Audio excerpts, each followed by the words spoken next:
Hello everyone. Today I'll explain 5 technical questions from the CCNA exam. Let's start with the first question. So the first question is asking, if 2.3 fails, how can we make 2.2 become the backup next hop node? We can do this by configuring a static route, specifically a floating static route. A floating static route is simply a route whose priority is slightly lower than that of the original routing. In other words, its priority is a bit worse. This way, the main path is used first, and if the main path goes down, then this becomes the backup path, or what we call the standby. At that point, the route to the backup node will take effect. By default, the administrative distance, AD, of a static route is 1, it's always 1. Whether you specify it or not, it's 1. So writing it here or not makes no difference, it's still 1. That doesn't mean anything. Right? If you set both to 1, these two routes will become equal cost routes. So we need to set the value a bit higher, like 6. Therefore, the correct answer is D. Choose D. Alright, next question.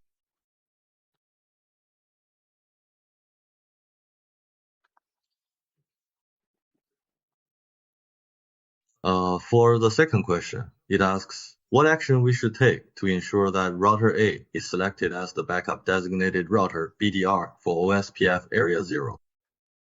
So for this question, there are actually 2 criteria for being selected as the backup. One is the priority and the other is the interface, or more specifically, the router ID, right? So all we need to do is set its priority lower, right? That is, we just need to change it, set it to the lowest, set it to 1, or rather configure router A's interface with the highest priority, set the priority to the highest. So what is the highest?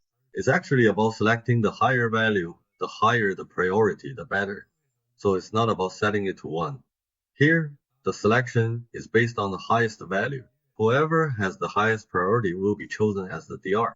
By default, all these interfaces have a priority of 1. The default is 1. So I just need to set my interface's priority to 2 or 10, right? Just increase its priority, right? So the correct answer to this question is A. Let's look at the correct answer. It's A. Alright. For this question, it's asking, when we want to reach this destination specifically, the destination 10.10.10.24, which interface will the traffic use? When it comes to different routing protocols, we first need to eliminate the OSPF route. For example, this one, when different protocols are involved, the selection is based on administrative distance, right? There are 2 OSPF routes and 3 EIGRP routes. EIGRP is preferred over OSPF because EIGRP's administrative distance is 90, while OSPF's is 110. So we first eliminate the 2 OSPF routes, right? Then among these 3 EIGRP routes, we choose the one with the lowest metric, which is 144.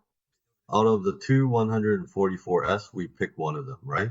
So we choose this one, option B. Alright, question 4.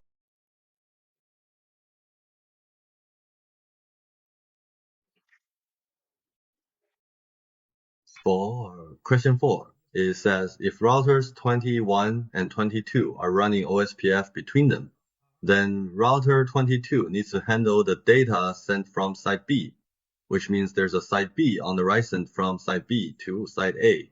How much of this data does it need to handle? It needs to access the 10.10.13.12825 network. This is a network address, right? It's a network address. So how should the traffic accessing this network be handled? How should router 22 handle this? Now, for this network, if we actually check the routing table, look, 10.10.13.128, this entry doesn't match, right? This entry is a 30, and a 30 only has 2 usable addresses. Its network address is 8, so the usable addresses are 9 and 10, right? Alright, what about the next entry? This one is also a 30, and it's the same, it doesn't match. The network address is 12 and the usable addresses are 13 and 14. Now let's look at this 25 entry. This 25 is 10.10.13.0. This is it's 25 and that's its network address, which is 0. Its broadcast address is 127. So it's not in the same subnet as the target address, 128, right? They're not in the same subnet. So these two entries for 13.0 are both incorrect. So this 10.10.10 for 30th is also incorrect, which means all 30 entries are wrong, right? And these two entries are also incorrect. So there is no route to this network, right? There is no route to the target network, which means the network is unreachable and the traffic will be dropped, right? So the correct answer to this question is D.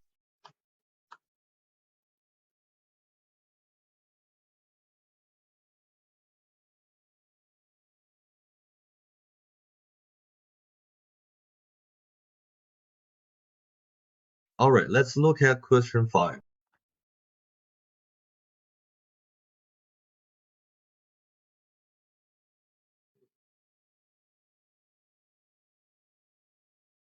For this question, it's about this router, which is in OSPF area 0.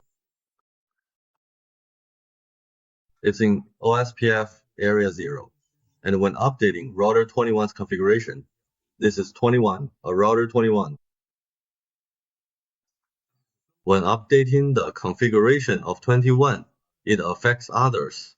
That is, it affects the path used for routing traffic. Actually, the way this is phrased is really something, isn't it? Is especially vague. Basically, what it means is which interface will be chosen to forward traffic to this address, right? To reach this address, 10.10.0, 016th, which interface should be used to forward the traffic? So if we calculate according to this configuration, both the 00's interface and the 0/1 interface have a cost value of 10. Both are 10. So this means that both 00's and 0/1 have the lowest cost value of 10. Which one should be chosen first? You will choose the 00's interface, right? But what about the question? The question wants us to choose this one. It means we should pick B. For this question, the intended answer is B. To choose this interface. That is to say, the question itself is a bit incomplete, right?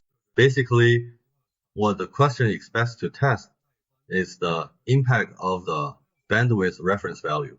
Because the values we get from calculating the bandwidth reference are all the same, right? But we end up choosing the interface with the smallest value. The question is based on directly using the bandwidth reference value for calculation, and option B has the smallest value.